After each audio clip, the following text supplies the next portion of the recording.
Fluent and Chill. I'm Anthony K. I'm here as always with Chill Town Hoops. Jermaine, how you doing, man? Hey, man, we got some fireworks today. I like to keep it light. People know I say stuff sometimes just to make them laugh or just to, stick it to them a little bit, as they say. But sometimes, as anyone who knows who's been watching me for years, not just months, you know that I get very serious sometimes. And heck, I did a whole year on social awareness and inclusion. And we're going to talk about what's going on in the NFL with Brian Flores, with my friend Hue Jackson and others, and what's been going on over the years, things we like, things we don't like, things that need to change. Mm-hmm. We're going to talk about the NBA, how that relates to the same kind of the coaching, I guess, concerns of the NFL, something that Chauncey Billups have brought up. We're going to talk about some injuries in the NBA and how it's going to affect people's legacies and their long-term effects. But I do want to go back to that first NFL story because that, I think, is the most pressing story. I'm going to start with today because today, or the last couple of days, Brian Flores, who I think we both agreed did a good job in Miami. 2 winning seasons. And then gets fired. And he's from the Bill Belichick tree. And we talk about the coaching trees and, hey, is there a better... Now, I know that his coaching tree hasn't been successful necessarily as head coaches. No. But this one was. And if you're going to get it from anywhere, I wouldn't mind. If I'm going to take a chance on a young coach, it's going to be from Bill Belichick's tree, or maybe Andy Reid's tree. There's certain ones where I get it, why they give him a shot. So let's start there. Brian Flores, 2 winning seasons. He gets fired. Are black head coaches held to a different standard than white head coaches? Well, that's first part of that question is yes. And number 2, he did it with the players that he had. Like, he didn't want Tua. So we'll start the conversation with that. Herbert was his guy. He didn't want Tua. Herbert was his guy. He had a beat up offensive line, and he still managed to win 9 games last year in a really rugged AFC. Yeah, they went on what it was a 7-game winning streak after starting 1-7. In fact, they won 8 of their next 9 games. And despite who it was against, they still did that, right? So when we're talking about a guy in Brian Flores, there's a reason why there was shockwaves when he got canned. And now it's starting to make sense of why he got canned. It wasn't because of his performance. In fact, it was because he didn't fall in line. So when I hear him saying that they wanted to pay him, ownership stepped to him with $100,000 offer for each loss. Well, there's no way that I can do that, Tone. And the reason why I can't do that is because you guys are not going to be able to trust me if I were to do something like that. My integrity goes out the window. I'm losing games to get paid. That's the same thing as basically betting on games. I'm losing intentionally to get paid. And then my integrity goes out the window. And Brian Flores doesn't seem like he's that guy at all. And what he's doing now, he isn't standing up for himself. He isn't standing up for black head coaches. He's standing up for women. He's standing up for people with disabilities. He's standing up for people who are disenfranchised. He's standing up for people who are getting the runaround, who are just as much, if not more qualified than the next person and are being passed on. And I think that it's very noble what he's doing. And I think he's a crusader. I will tell you this, though, Tone. I don't think he'll ever coach in the NFL again. No. And that's why I brought up Hue Jackson as well, because let me give you some more kind of insight. One, it's not the first time a coach has been offered money to lose games for better draft picks. Now, they'll spin it in a way as, hey, collectively, this is what we think, right? But don't worry, you're our guy, right? I have inside info on this. Don't worry, you're our guy. I've seen text messages and emails and all that stuff. Sure. This isn't theory. This is fact. You're not making this up. Yeah. Just, you're our guy. Here's a contract extension. Don't worry about the losing, because that's going to give us better draft picks. And we're going to help kind of put those ingredients. Everyone always uses this recipe analogy, so I'll use it too. We're going to give you the ingredients you need to make the best meal possible, right? Like Brian Flores, for an example. And this has always been a struggle, I think, with head coaches and GMs and ownership.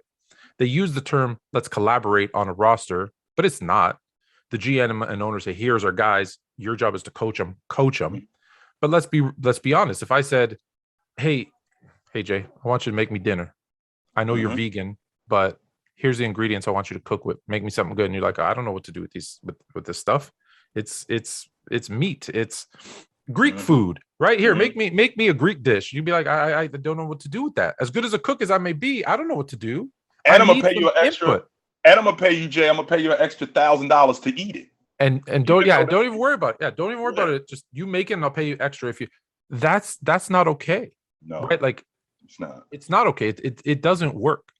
So there's so much to uncover here. So I want to take it in kind of chunks because literally there's 50 moving pieces and we can go all over the place. So I'm going to try to stay focused. So Brian Flores, let's kind of stick to him because I was already going to go off on a tangent on something else. So Brian Flores is one of, at the time, what was there, 3 or 4 black head coaches last year? Him and Tomlin. Texans, David Culley. Right. Okay. So there's 3. 2 of them get fired. And let's be honest, one in Flores had a winning record. Cully is it Cuddy or Cully? I think it's Cully. Cully in Houston. I don't care if you're Lombardi. That team wasn't going to win. He's not winning with that team. Wasn't going to win. He's not winning with that group. And let me give you some insight on that one too. Third string. Last season, there were 7 head coaching openings. 7. The first 6 went to a black head coach. And I'm telling you this with fact. The Houston Texans were pressured because the GM, if you remember, the GM I think came over from the Patriots. He had who he wanted. He had it was not Cully, but he was pressured to hire a black head coach because the NFL knew if we hire 7 openings and not 1 black head coach, that's gonna be a problem. It's gonna be a problem. So they threw him a bone. Said, "Oh, right, let's hire one." And what did they do right after? Oh, year's done. Fired. Come on. Did he do a bad job? Yeah. His starting quarterback was set to be Tyrod Taylor, who got hurt. Yeah. But even if he played every game, and they weren't. I don't want to say they weren't horrible. They were horrible, but they were competitive. They tried. Right. Like there was still that effort there. It wasn't like he lost the locker room, which we hear. Right. So why'd he get fired? We knew he was going to lose. Yeah. So why would you hire him to fire? You think you could turn around?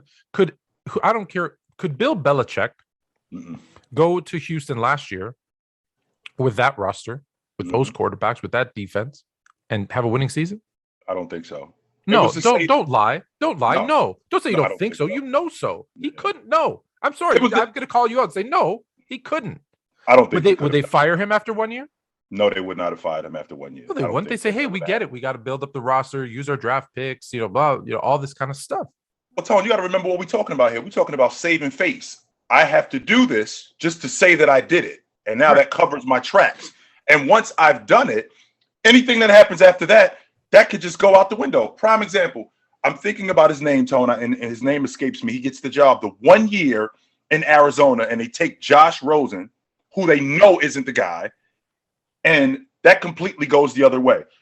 Rewind the clock back to, I think it was 1994, 1990, and the Green Bay Packers, the 1 black head coach they have, he's fired after 1 year. So these coaches are being put in positions where they're set up to fail. Now, what I can appreciate the most, Tone, is I can appreciate Byron Leftwich making it clear to Jacksonville, you want me, that general manager has to go. Because I'm not just going to walk myself into a situation that I know I'm going to fail at. No, these coaches are, especially people who look like me, are getting smarter about the situations. If you're lucky enough to get a shot, you're getting 1 shot. Right. And just in the 100+ year history of the NFL. Yep. 19, maybe 20 black head coaches in 100 years. And how many of those have had a second chance to be a head coach? That's nuts, man. The list is like 3 or 4. It's really short. It's really short, the list. And I hate to use this term, right? But let's be the I don't know what other term to use, so I'm sorry. Like the leash that certain coaches are on is a lot shorter than others. Of course, right? It is. And it's like, oh no, we get it. You had a bad season. No, we got to retool. We need to. No, he's our guy. It's not the same for everybody. So when you look at Brian Flores, I think back to Lovie Smith in Chicago, 10-6, fired. Lovie Smith again in Tampa Bay, winning season, fired. The Detroit Lions, Jim Caldwell. Was there a better coach in Detroit in their history? And fired. They were actually headed in the right direction. They might have been a respectable franchise for a minute there. Fired. Don't leave out that Lovie Smith. He went to the bowl game the year before that too. Trust me, I know. Yeah. I know. Right, in the bowl game the year before that. Right, so. You go to the Super Bowl, you lose a close one in a game where, let's be honest, if you look at those teams, you had Peyton Manning and Tony Dungy on one side against Rex Grossman and Lovie. Now I get it; it was about defense for the Bears. Don't get me wrong, but I mean, you go to the bowl game, you come back 10-6, which normally after you lose in the bowl game, right? There's a letdown. Remember, absolutely, you have that hangover. No, they still went 10-6, and you get fired. I don't know. It set the franchise back. Like we're still recovering from that. Right. Be honest. So I'm gonna bring this up. So Brian Flores is gone. I want to get to the lawsuit. But before I do that, I want to say this. Here's the teams that were in need of a head coach or who fired their head coach. The Raiders, who obviously John Gruden got fired and then they're interim, right? So the Raiders, the Jags, the Broncos, the Vikings, the Bears, Dolphins, Giants, Texans, Saints. So those are the 9 openings. 9. The Raiders found their guy, Josh McDaniels. And I'm not saying, listen, I'm just saying so far 4 have been hired and Harbaugh has been rumored to be hired. So out of the 9, 5 Harbaugh's out. Harbaugh's out. Harbaugh said he's going back to Michigan. So all right. Well, the Harbaugh's out. So fine. Let me stick to what's actually has happened. 9 openings, 4 hires. Not a black coach in sight. Nope. Josh McDaniels. And I'm not knocking any of these coaches. I'm not. But Josh McDaniels, Nathaniel Hackett, Matt Eberflus, and Brian DeBoll. Right. Now I can appreciate, Tone, that 70% of the league looks like me. All right. I can appreciate that. Now, what you want to do is you want to put guys in positions where they can relate to guys that look like them because it gets me to play harder. It helps me focus more. I'm getting more knowledge because this guy is more relatable, right? Because he looks like me and he understands what's going on with me. All right. Here's a tough. Can I pause you there because there's a really there's a tough conversation when you say that, and so I'm not necessarily playing devil's advocate here, but of the 32 teams, there's 31 white billionaire owners. I was going to get to that, and they want coaches and general managers who look like them, of course, who they can relate to. Which is why we have this problem. Is why we have this problem right now. For that reason, right there, because I was absolutely. Oh, is that where you go? Okay, I'll let you go. My apologies. I was absolutely getting to that because for every, like I said, they want people who. If I have somebody that looks like me, it's more relatable. Absolutely. So, with that being said, for every Red Auerbach, for every Greg Popovich, for every Rick Pitino, innovators. Right, because a lot of people forget. Greg Popovich is the first guy to hire a woman in the NBA to coach. Rick Pitino, not only did he hire a woman, he had a black woman, first Division I black assistant coach who was a woman. Right, Red Auerbach hired Bill Russell. So for every Red Auerbach, for every Rick Pitino, for every one innovator, there's 10 higher ups that are making it clear that I don't want you put the word in the blank. Running my organization. And not only has it been like that for the last 18 years, it's going to continue to be like that because of the people who are signing the checks, because of the higher ups, because that's all they see. No matter however qualified I am, no matter what I do, in the end, this is what they see. And this is what they're going to continue to see. And until we can not have a conversation about it, Tom, because we've been having conversations. No, we've had the conversations. In fact, NFL, if I may, and you guys can go check this out. If you look up the NFL equality and inclusion, there's a report that's done by a third party. Every single year, there's a report, and you can go find it online. You can Google it and look at the whole thing because I've done it and I've taken excerpts out of it. And there are charts and lists of them saying, yep, this is a problem. Here's what we need. Here's what helps. We know that this is better. We know that we need to do this. every single year. Not only do they have the conversations, they have reports. So I think we're past the conversation stage. And this is why I'm applauding Brian Flores. Because one thing that many people maybe don't know or forgot, how did black players get into the NFL? They had to file a lawsuit.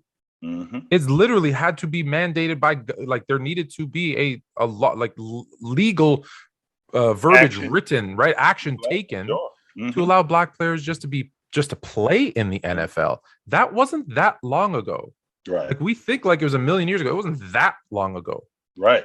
So now we've had this conversation about coaches. We've had this conversation about coaches. We've had this conversation about coaches. The goalposts, like I said, I brought up Hue Jackson because he and I did the coach in AK. He was the coach, I'm AK. And we did a full year. And every episode we talked about social awareness and inclusion. And this came up obviously quite a bit. And we talked about the goalposts. So if you're a black coach, in almost every instance, the vast majority are ex-players. So to be a coach in the NFL as a black man, you have to be a player. Then as a player, you have to go, they say you have to go through these levels. You have to pay your dues. You need to be, a position coach, a special teams coach, a defensive coach, offensive coach, whatever it is, a QB coach, an offensive coordinator, a defensive coordinator, but not just an offensive and defensive coordinator. You have to be a successful offensive and defensive coordinator and win and get Super Bowls. And then, and only then, maybe you'll become a head coach. Maybe, Tone. Maybe. But once you've become a head coach, if you don't do exactly what we expect, which is to go 16-0 and win a Super Bowl, well, now, and this is, I'll give you the example of Hue. So Hue Jackson goes to the Raiders, right? He's worked his way up. He's done everything. Like, if you look at his resume, people want to just look at Cleveland, and we'll get to Cleveland in a minute. But if you look at his resume, he did everything to become that OC for the Raiders. And I mean, he took that offense from like 20 something to 6th, right? Darren McFadden was at his best. If you remember that running back, Darren McFadden, at his best. He becomes the head coach of the Raiders under Al Davis. It's Al Davis's last year. He goes 8-8. Keep in mind, 8-8, lost his starting QB, lost half of his offensive line, lost a bunch of defensive players, still has not a losing season. Because that's the big thing, right? How many seasons do you go without having? Mark Davis kind of takes over for dad, says, hey, we want a fresh start. And instead of keeping the guy who's already there, who's progressed, right, he gets fired. Now, when a head coach gets fired, Dan Quinn, among others, I think of Dan Quinn because what do they typically do the next year? They're probably a defensive coordinator on another team. or offensive coordinator, right? Coordinator on another team, yeah. No one hires you. Nobody.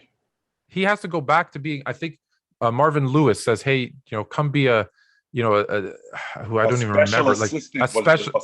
It wasn't even that. It was I think it was DB, something to do with the defense. He's an offensive mind. And Marvin Lewis is like, hey, this is all I have. Go, let me help you. And then he has to work his way back up again. The reason why I bring that up is, so that's the steps you have to take. Right. Eric Bieniemy, pretty good offensive coordinator. One of the best in the game. 4 straight AFC championship games, a Super Bowl win, 2 Super Bowl appearances. My man can't get a job. But no offense, like I'm sorry, people are gonna not like what I'm about to say. But you're a white coach? Oh, cool. You have the 27th ranked offense as an offensive coordinator. No problem, Matt LaFleur. Why don't you come be the head coach of the Green Bay Packers with Aaron Rodgers? What? But you weren't even in the top half. Yeah. Your offense wasn't even in the top half of the league. And okay. Then they say, well, you have to call offensive plays. And then what do? They hire a white coach who's never called an offensive play. Yeah. So when you're being told, hey, you have to do all these steps, I'm okay. Everyone's okay with that. As long as everybody has to take those steps. It can't be, Jermaine, you want to be on this podcast? No problem. Here's what you got to do. You got to start in the mail room. And then from the mail room, you got to do, A, B, C, D, E, F, G jobs. And then, okay, we'll put you on camera. All right, Tone. Oh, Tone. Hey, high five, brother. Here you go. You're on camera. Well, cool. Take it a step. I didn't have to go to the mail room. That's good. I don't like the mail room. Take it a step further than that, Tone. if you saw my resume as a coach, and for 4 seasons, I'm in a big time league, by the way. I'm in, I don't know, let's say I'm in the Big Ten.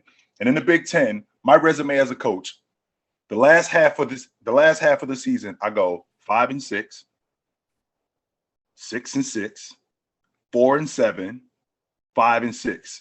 Am I getting a sniff as a head coach in the NBA, in the NFL? No. Arizona didn't think so. Good Arizona point. didn't think so at all. In fact, not only did Arizona not think so, they said, this is our guy right here.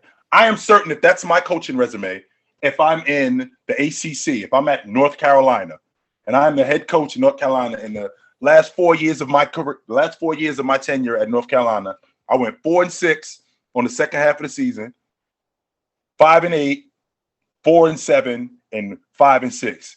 And I am not going to the top of the list of hot candidates for an NFL job. And I am 100% certain that the Green Bay Packers or the Arizona Cardinals are going to be interested in hiring me.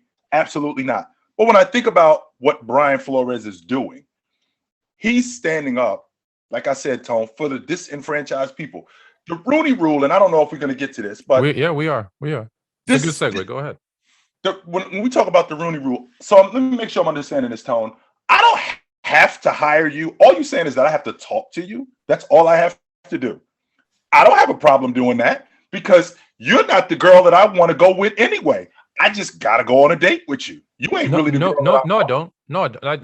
Let me just correct that. I don't even have to go on a date with you. It's like this. It's like, okay, listen, my mom wants me to marry a Greek girl, right? But I want to marry somebody else. Right. And she says, well, listen, you need to talk to her at least on the phone. Okay. I got my date already set up with whoever I'm going to date who's not Greek, but I'll be like, all right, hey, Maria. How you doing? Conversation. How you doing? All right. All right. No, yeah. That's nice resume. No, that's very impressive. All right. I'll get back to you. Click. All right. Are you ready to go? And I'm out the door with my date who's not, you know what I mean? And we're done. Absolutely. We're done. In fact, I don't know if listen, maybe Bill Belichick did this on purpose. I don't know. I never know with Bill. No, Belichick. He didn't. No, I don't think he did, Tony. I don't know because it doesn't affect him. I wouldn't be surprised if he's, hey, let me screw up the rest of the league to help my team out. Like, but Bill sends out a text message accidentally to Brian Flores. Got to say accidentally, instead of Brian DeBull, congratulating him on the Giants job, on the New York Giants job. But here's the problem: Flores didn't get the job; it was DeBull, first of all, and also Flores still hasn't had his interview with the Giants. So they're hiring guys and committing to a coach. Say, "Oh, wait, I got to." This is why I hate the Rooney Rule. Well, shoot, let me have this conversation because I need to do it. They've already decided, and I use this example because it's happening in workplaces. This is just happening in the NFL. We have a position opening at our corporate office. There's an internal candidate who we all like. They're doing a great job. We're going to hire that. We're going to hire Bob or Betty, right? But we have to put it out there. Okay, here we put it out there. Here, everybody sends in their resumes. We look them over. Oh, you know what? No one great. All right, Bob, Betty, you got the job. Well, take it a step further than that, Tone. You actually have to, with the Rooney Rule, you actually have to come see me. And when I come into your office and I sit down for the interview, I gotta blow your doors off. And the reason why is because you already have your mind made up with who it is that you want. Now, we're talking about a league which, like we just talked about with the Rooney Rule, that's 70% of the people who are on the field look like me. And as of today, there's only one coach that looks like me that's in that league. And when you look at the NBA, which is a little bit more inclusive, right? We got 29 teams in the NBA. 30 teams in the NBA. We're up to 30 teams. I know you don't want to count Sacramento, but they're a team, all right? Sacramento is thinking about Oklahoma City. I was thinking they should go back to Seattle. Yes, but yes, they got that team stolen, and that's a whole nother subject that I'm very upset about. But even still, you got 30 teams in the NBA. 14 coaches look like me. That's almost half the league. However, Tone, it's only one guy in the entire league of 30 teams that's signing the checks that looks like me.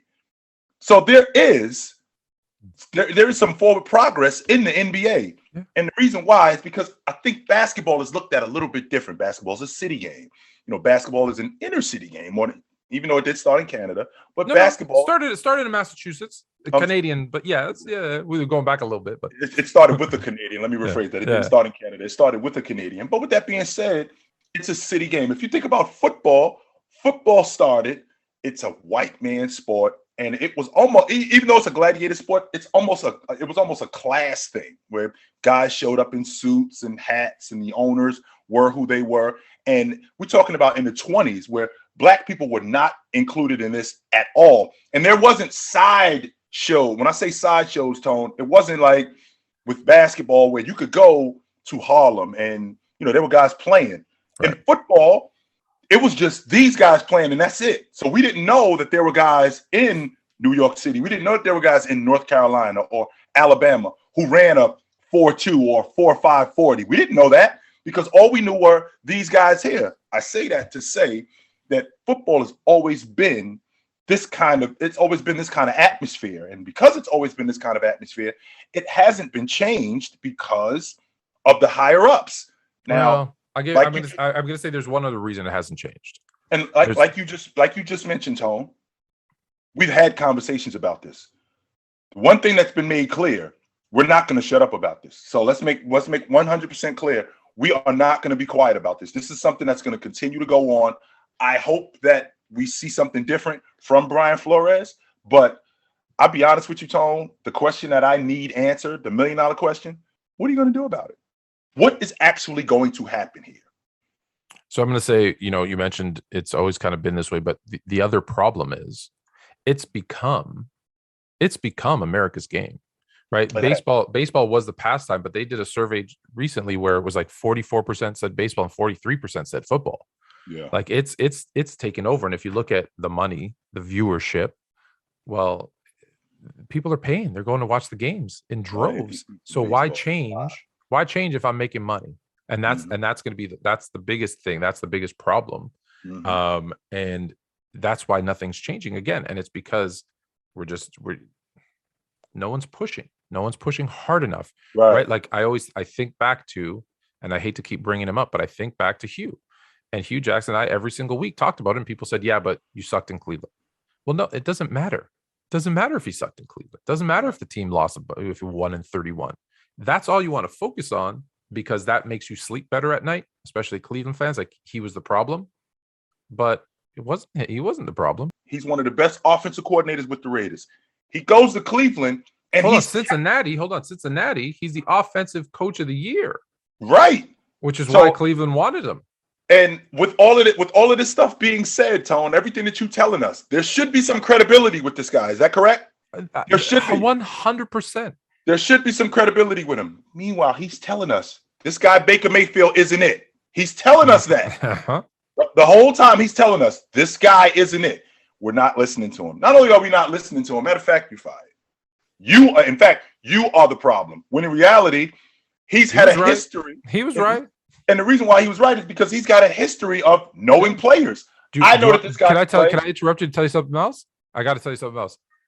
They wanted to draft the year before that or year after, I guess the year before, when they drafted Myles Garrett, right? Freak of nature, defensive player, game changer.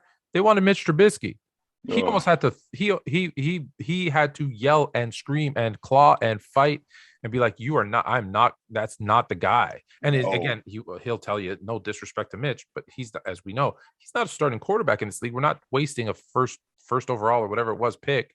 No, you're taking Myles Garrett. Like, don't be crazy. You're taking Myles Garrett. Oh my God. Right. Like that's the kind of franchise that this was. And, I just want to go, I don't want to spend too much time on it, but when he gets hired, right, for all those people that want to say he sucks, do some research, be fluent, go look at the roster that he agreed to coach. Mm-hmm. Look at the roster he started with day one. That matters. Go look because he had no say. So I'm just only going to bring up 2 points, and I'm going to leave this part alone. But go look at, here's the roster he got, because I went and looked, okay? Go look at the roster that he ended up coaching. Because people will say, oh, that roster the year before did okay, 4 wins, 6 wins, whatever the heck they were. And then, the next year they do 1 win or 0, whatever it was. Go look at the roster. Go look at what changes the GM and those guys made. Then I bring up point two of that, after those 2 seasons where he went 1 and whatever, if it wasn't all created, why'd they give him an extension? Why'd they give him an extension? Why did they go to and say, hey, we know we've put you through the ringer. We got you. You're our guy. Here's an extension. Just think. Now, I get it. Cleveland fans won't be able to look at this really subjectively because you're fans of this team and you're going to say, well, yeah, but look what they did after. Everybody who was part of that, still there. Still there. The upper management guys are still there. Why is he gone? If that was always the plan, it was a 4 or 5 year fix. Why is he gone? Yeah. So I'll leave that there.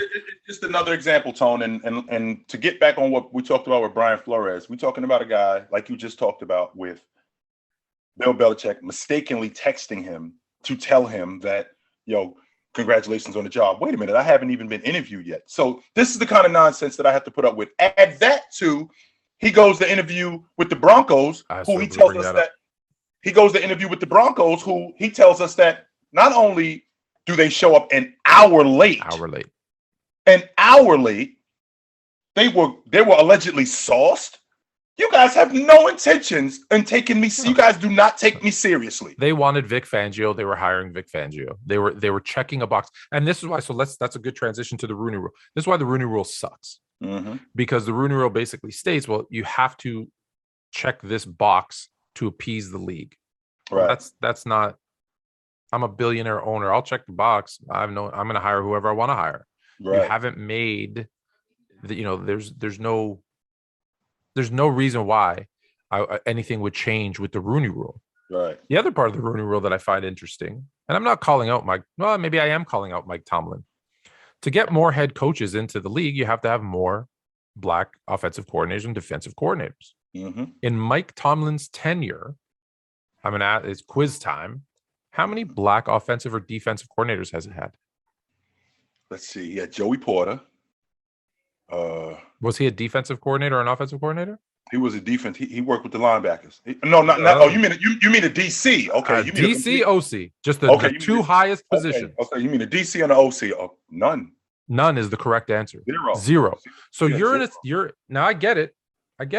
He's a black coach like everybody else. He's got to do what he's got to do to keep his job. However, and be successful. I get it. That's why I'm saying I'm not picking on him. However, these are the facts. He's had zero in a place where they invented the Rooney Rule. It's named after their owner. Yeah, he's the one who started it. and they even had one. Meanwhile, Bruce Arians, who I don't, Bruce Arians. Sometimes I like Bruce Arians. Sometimes I think I don't like Bruce Arians. But he's had way more impact on black head coaches than Mike Tomlin. Yeah. Right? Because just look, Todd Bowles, he may or may not get a head coaching job. Byron Leftwich may or may not get a head, but he's got these coordinators. He's showing how good they are, how smart they are, how capable they are. Better check. No, there's a part of me when I see Bruce Arians that I with the hat and with the glasses. I think he might be one of us on the low. I just think I'm not 100% sure, but when I see the hat and I see the glasses, there's a part of me that thinks Bruce Arians might be one of us. I'm just gonna put that out there. It might be that there was this horrible thing back, the one drop rule. When he might have that one drop. I'm just saying it might be somebody back in his lineage that was sneaking into slave quarters, and I don't know, man. It might be something. Let's not be. This is gonna piss off a lot of people. I don't give a crap.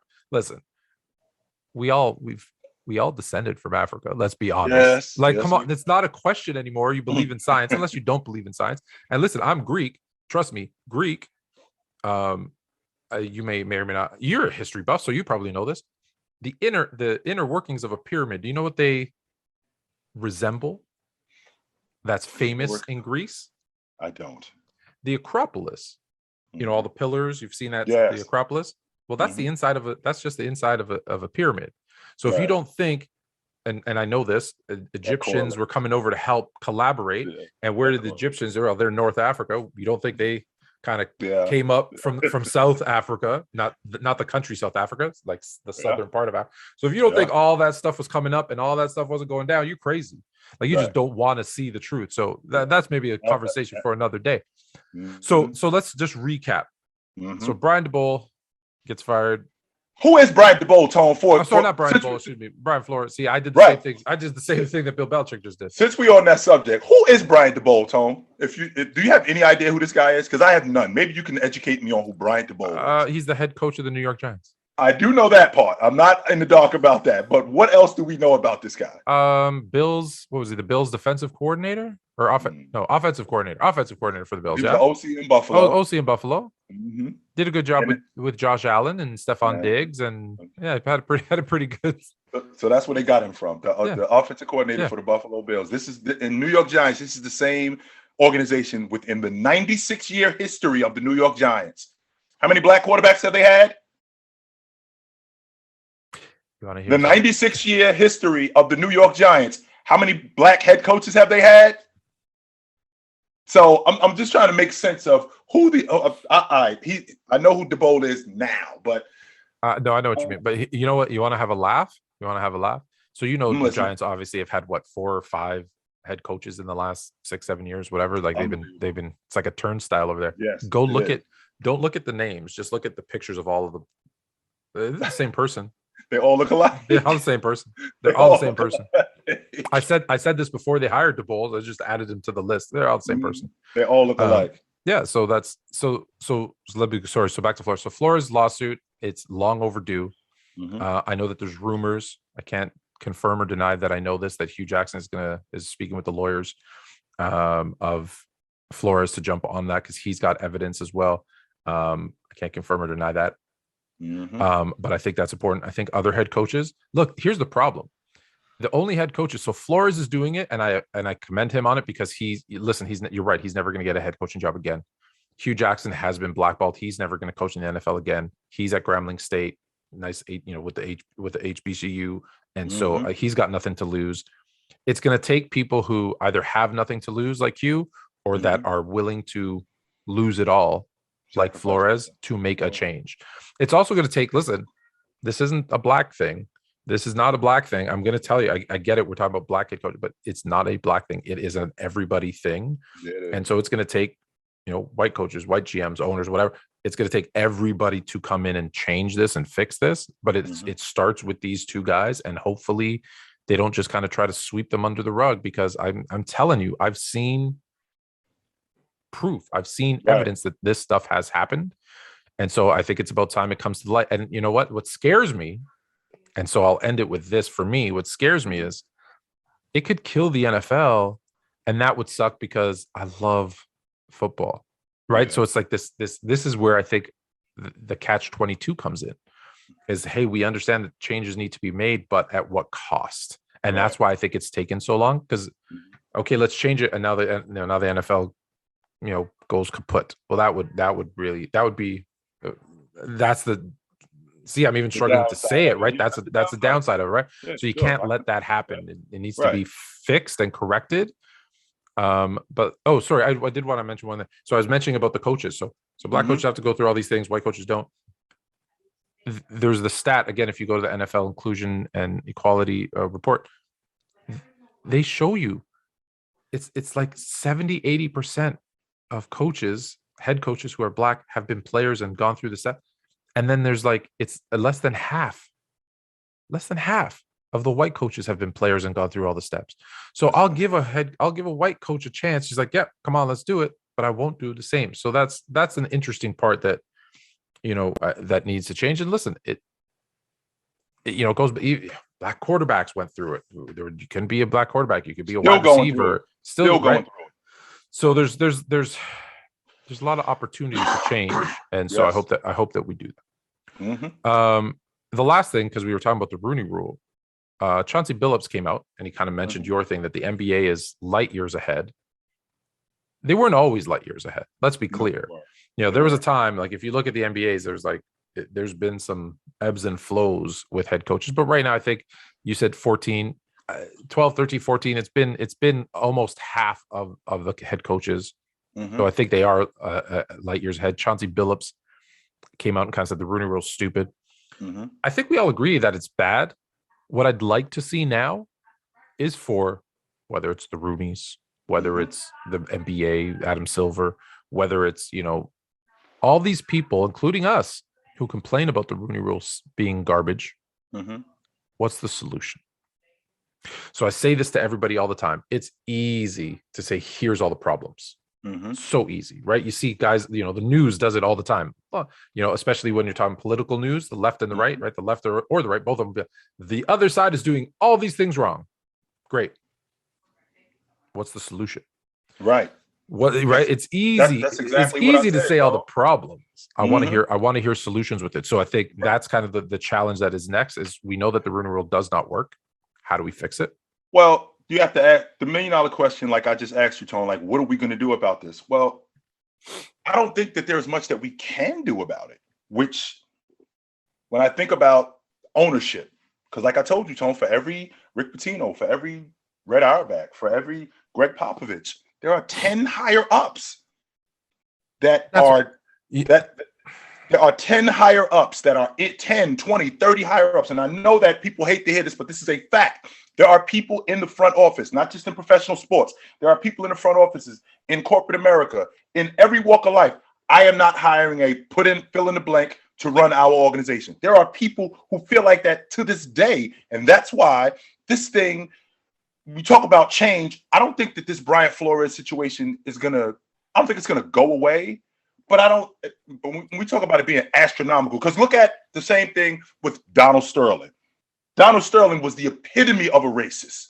You just mentioned, Tone, last year in the NBA, we had 5 black head coaches, 5. In a league of 30, we have 5 black head coaches. So this thing constantly goes up and down. And the way that it's going to change, the way that it could change, let me rephrase that. The way that it could change is by not just getting owners, not getting owners together and having a conversation about this, because we've already done that. We got to get new ownership. We have to get different people who are more diplomatic. No, but you have to find. I think you have to find ways too to get more minority ownership as well. That's my point. So we got to get different people in here who are more diplomatic and who are more prone to hire people, not to just look like them. No, Tone, to hire the most qualified. Now, let's make sure we clear, Tone. I only represent 6% of the population, right? I represent 6% of the population. However, I am just as qualified, if not more qualified, to do the same job that you do. I reference Lovie Smith and Tony Dungy. When they were in the Super Bowl in 2006, all that did for me was confirm the idea that I can do what you do. Just give me an opportunity. I can do that. I'm not saying that I'm the best. I'm not saying that you got to make a statue of me. What I am saying is, if you give me an opportunity and you give me some time, I can do that too. The opportunity to succeed or fail. And that's the problem. It's you need to be perfect and succeed, or you have the opportunity to succeed and fail. And that's really the difference with the two. I've always, I'll be honest, this is an idea I stole from my wife and I tweaked it a little bit, but head coaches, why are we interviewing? Well, let me ask you this. Maybe it's a crazy idea, but again, we have to try some different solutions because the renewal doesn't work. Coach, what you have is Coach A. Here's the resume. Maybe we don't even say school. Maybe we say this conference and this record, and maybe they'll know. But this is Coach A. This is Coach B. This is Coach C. This is Coach D. We don't have names or anything. You don't have no names. Here's the list of questions. The same. We're going to ask them each the same 5, 10, 30 questions. Here's their answers. We don't get to hear the voice because just be safe. You don't see this color of their skin. And be like, you know what? That's the one whose philosophy, whose game plan suits my team the best. All right, let's bring in. That's the person we want.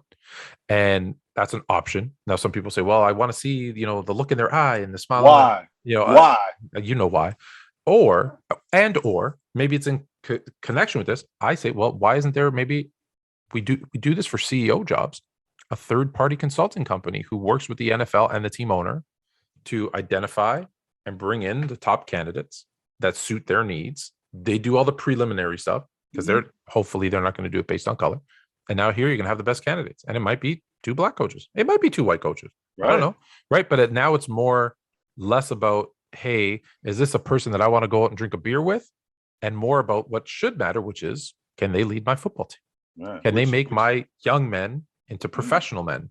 Can they that's make my interesting. team winners, Super Bowl champs, or whatever it is that goal is? Yeah, Right? Like if we either create some anonymity to it or add a piece of other people consulting who don't have that kind of, hopefully don't have those kind of preset notions of what my coach, because look, there's still that my coach should be, you know, this white guy in a suit and tie with a hat on because I would love Tom Landry. Yeah, doing one of those. And my quarterback needs to be a 6'5" white guy with a cannon of an arm. hmm Those two don't necessarily equate winning no, all they the don't. time. They don't. Mm-mm. But we'll never know if that's all we continue to do, right? And On that, yeah. and just so you know, Tone, just because just because I like the guy, the 6'5" white guy with the cannon arm, a la Justin Herbert, I feel the same way about Randall Cunningham, right? So I feel the same way about Doug Williams. Just like I look at Dan Marino and I'm googly eyed, I feel the same way about Doug Patrick Williams. Mahomes. I feel the same way about Patrick Mahomes. So the fact that he looks like me, I mean, it does help because it gives me inspiration. However, that doesn't always work. Just because he's a white guy, he's got a cannon of an arm. No, it doesn't work. But to add to your Oh, point, just really, Rich Gannon. right, Rich Gannon. Doesn't To add mean to we're your going to point, win. women just look at things differently. I'm convinced that women know everything, and whenever, yeah, I'm convinced of that. So they'll say something and be like, "Damn, I didn't think about it like that. That's That makes smart, a right? lot of sense." All right, let's move. Listen, when I say move, it's not like we're going to stop talking about this. We're going to continue No. to talk about this. Mhm.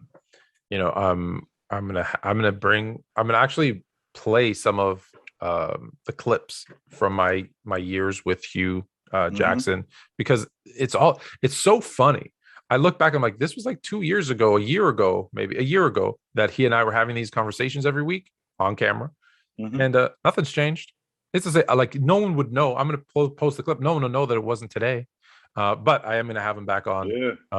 and we're going to have a sit down. I'm trying to get Brian Flores and him together because I think that would be important. But we're going to get Hue. Hue, check out his. He was on the Pivot with Brian Mhm. Clark and Channing and Fred Taylor. It's Mhm. a great interview, so you should go check out the Pivot and check that out. Let's move to the NBA now. And again, Mhm. this is not something that's going to go away. We're going to continue to talk about this, but there's some concerning, I don't know, maybe concerning news or trends that have been happening as of late. LeBron James struggling Mhm. with some injuries. KD now over the last few years, injury, injury, injury.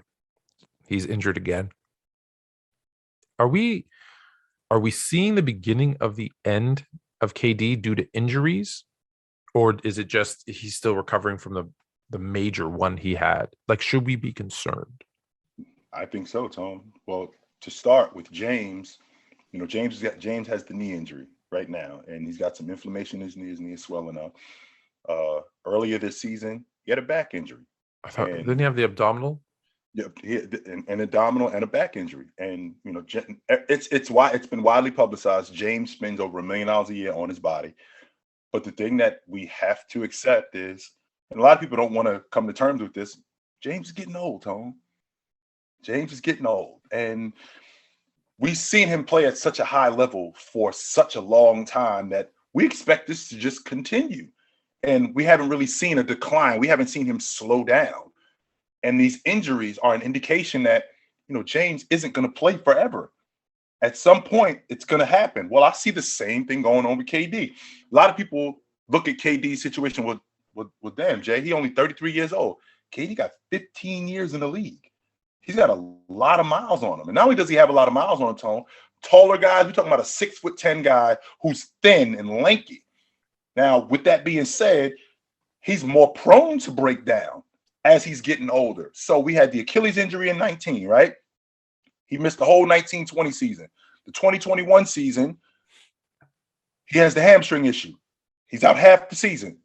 And then this year, he's got a sprained MCL.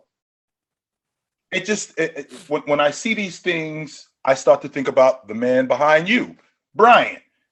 Brian tore up his Achilles. After he tore his Achilles up, he recovered from that. Then he cracked his knee. After he cracks his knee, then his shoulder goes out. Then that's the Achilles was the beginning of the end for Bryant. That's when he started to break down, and we started to see him start to slow down. I kind of see the same thing going on with KD, and that's why that's why I'm glad you asked that question, because it's really interesting. It kind of seems like this looks like the beginning of the end for him. How many more years does KD have? Not just at this level, Tone, because let me make sure we're clear, Tone. At this, I think KD's skill set has not diminished. Absolutely not. But I look at him in terms of his body and his body type. It seems like this might be the beginning of the end of him starting to break down. The other thing that people seem to forget is you don't get young. People have this misconception that if you don't play, like if you take a year off, I've hear this all the time. Oh, you got fresh legs. No, it's actually the reverse. Sitting hurts you because there's something you can't stop when you're sitting, and that's age, right? So you're still aging, right? Yeah. Your legs, when you're not using them, don't become stronger and fresher. They become weaker, right? Just think about this. I don't know if anyone's broken an arm or broken a leg. If you're laying in a hospital bed for 2 weeks, right? What happens? You have like this really little arm, this little leg, and you have to rebuild. Now there is muscle memory and it's easier and it's quicker and blah, blah, blah, all that stuff. But you still have to kind of train yourself and rebuild up that muscle because it's gone. And so I look at, any sport. I look at Le'Veon Bell sitting for a year, never was the same again.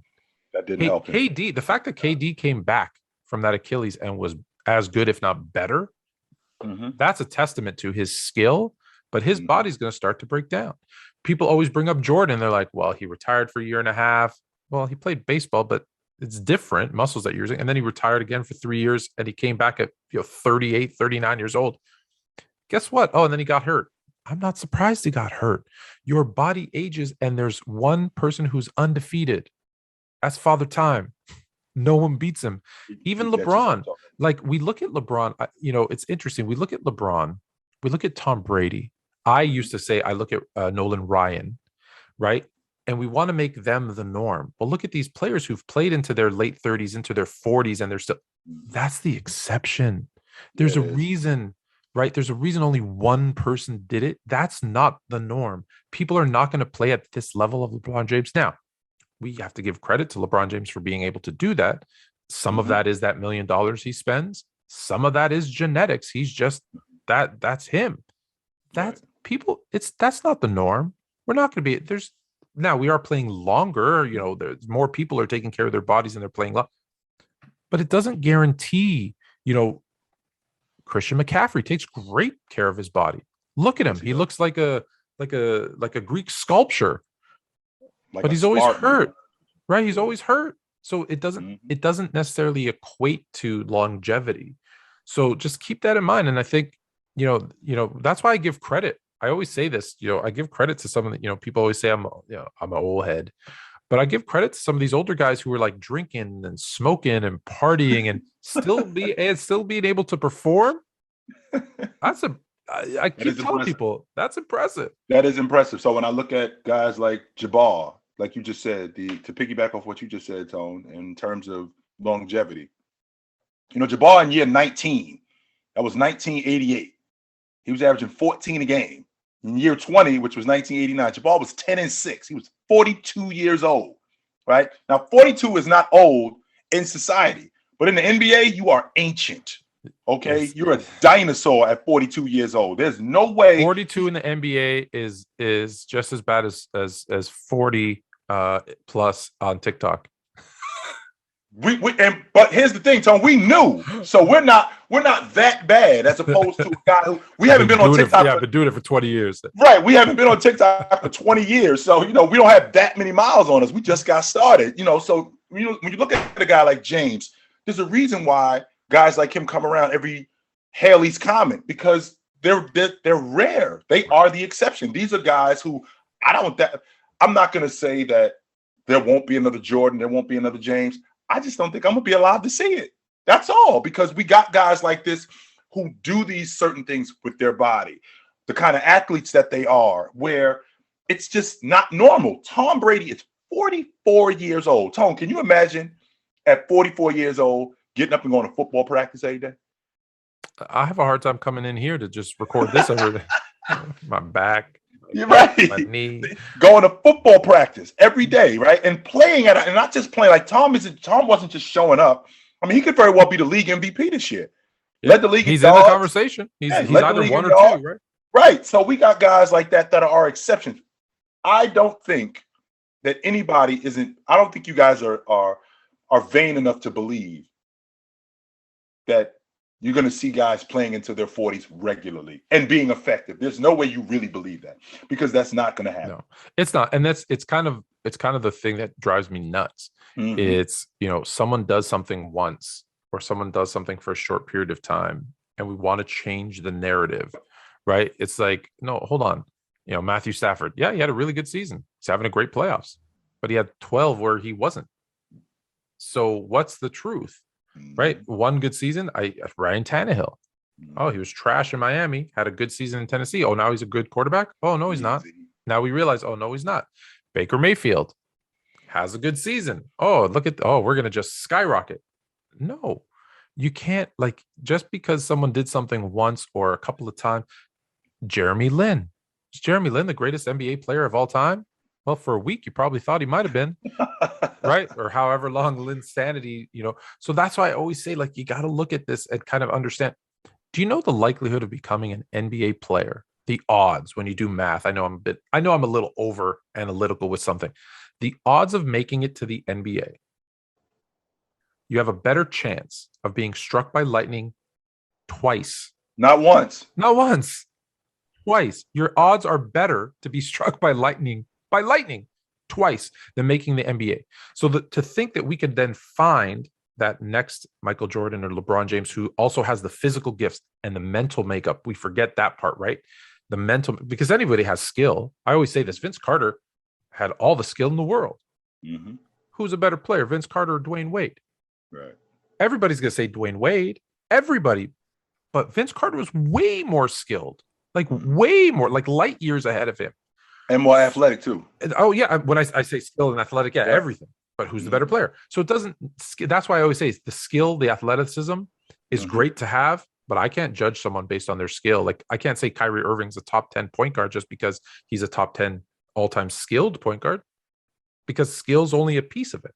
Yeah. So the likelihood that you're going to find that person who's athletically gifted, can develop the skills, has the mental makeup to be that next and use those abilities to do this, man, everything just has to fall perfectly into place. So that's why guys like Nolan Ryan, Michael Jordan, LeBron James, the Tom Brady, you're not going to see this all the time, because it's so rare that you find that person, and all those things, the things that have to go right. Mm-hmm. Jordan, I remember Jordan I want to say it was his first game, went up for a dunk and got undercut and he fell and took a long time to get up. If his body is 1 inch different, he breaks his something else and he never plays again. That's how small, Al Pacino, I forget his character's name in Any Given Sunday. It's a game of inches. Yes, you got to give an inch. You got to get an inch. That whole thing. That's life, man. It's an inch by inch. So yeah. Absolutely, Cole. No doubt about it. Well, to add to what you just got finished saying really quick, have we seen anybody in baseball, and I'm a baseball fan, I haven't seen anybody pitch to be 45 years old like Nolan Ryan. Nolan Ryan quit. He was 45 years old. And he was pitching complete games. He was pitching. He didn't have a long reliever, short reliever, middle reliever, setup guy, closer. He was going 9 innings. He was going 8-9 innings. He was pitching like that pitching. At 45 years old. Tom Brady, 44 years old. And still 9,900 miles an hour. Yes. James is 37 years old. Guys like that, the idea that these guys, that people think that this is going to be something that's normal. Please don't believe that, because that's not true. It's the exception to the rule. Absolutely. So let's understand and let's appreciate that, right? Let's enjoy. I know right now we're watching the tail end of LeBron's career, and he's not, although he's still playing really, really well. Averaging 29 a game. He's not nuts. He's not the same athletic player that he was, but he still should be marveled and loved, to watch. Same with Brady this year. I always said it, man. Everyone's like, oh, he's not as good as he used to be. No. He's still fun to watch, man. And to think that he's 44, that's impressive. So yeah, I say enjoy those guys because they won't come around very often. Yeah. Baseball, like Nolan Ryan, like Otani. If you even have a little bit of interest in baseball, to go watch Otani pitch and then go hit the way that he does, like that is Yeah, it's crazy, Tone, because I had gotten a question. Somebody asked me, if I'm in your country, what is some of the things that I should do? And I said, go see the Grand Canyon, go see Mount Rushmore, go to Los Angeles and go watch Otani. Otani. Yeah. Go to Los Angeles and go watch Otani pitch and hit. I did say that. Yeah, it's fun, man. So on next week, here's a schedule, the lineup for next week. Little bits and pieces. There's gonna be more, but I'm giving you a highlight of each episode. So Monday, as you know, 8 p.m. on TikTok Live, we're gonna answer your questions. Wednesday on Fluent and Chill, our conspiracy, because it was sent to me, and I'm like, someone actually put it in our comments. So we're gonna flat Earth. We're gonna dive in or dive off the edge of the Earth. My kid always plays me this episode of Teen Titans where they talk about the Earth being flat, and they're like, they got like butter walls that keep the water in. So we might talk about butter walls if you're a fan of Teen Titans. And then on Friday's episode of Fluent and Chill, come on, it's the Super Bowl edition. We're going to tell you why the Bengals are going to. No, we're going to tell you. We're going to make our picks. I don't want to give it away. We're going to make our picks. We're going to tell you what we expect to see, and maybe we'll talk a little bit about the halftime show, because I haven't been excited for a halftime show in a while. I want to say the last time I really was excited was like, I don't know, Justin and Janet, and he did her dirty. That was but this one, Dr. Dre, Eminem, Snoop. Mary J. I love Mary J. Mary J. And Kendrick Lamar. Yeah, I always say add Kendrick Lamar like it's an add-on, right? One of the greatest of all time. By the way, he'll be there too. He'll be there too. Yeah. So that's going to be next week. What's coming up on Fluent and Chill. But until then, take it light, but take it.